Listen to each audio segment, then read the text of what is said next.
তো কৃষকবৃন্দ, আমরা আজকে যেটা প্রপোজ করছি কি কলার টিস্যু কালচার।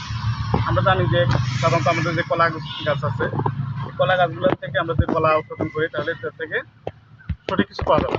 তাহলে আমরা এই যে দেখেন, এটা হচ্ছে চারা গাছ, এখানে কুশি আছে, এখানে কুশি আছে।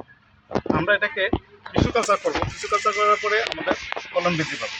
সিম্পল একটা জিনিস দেখেন, আমরা এখানে কেটে নিলাম,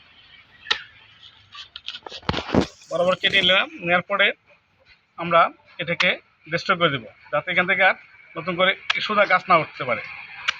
এভাবে কেটে নিলাম, এভাবে কেটে নিলাম। নেওয়ার পরে আমরা যখন এটাকে রোপণ করবো, দেখেন এখানে কুশি আছে, নতুন চারা গজাবে, এখানে গজাবে। এগুলো যখন আমরা লাগাবো তখন আমরা দেখবো যে এখান থেকে ভালো উন্নত মানের চারা জন্ম হচ্ছে। আমরা যদি দেখি যে আমরা এর মধ্যে কিছু কথা করছি,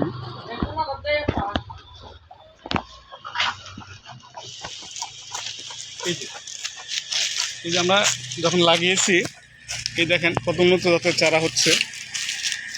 এই যে দেখেন, তো এই টিস্যু করে আমরা কলার উন্নত জাতের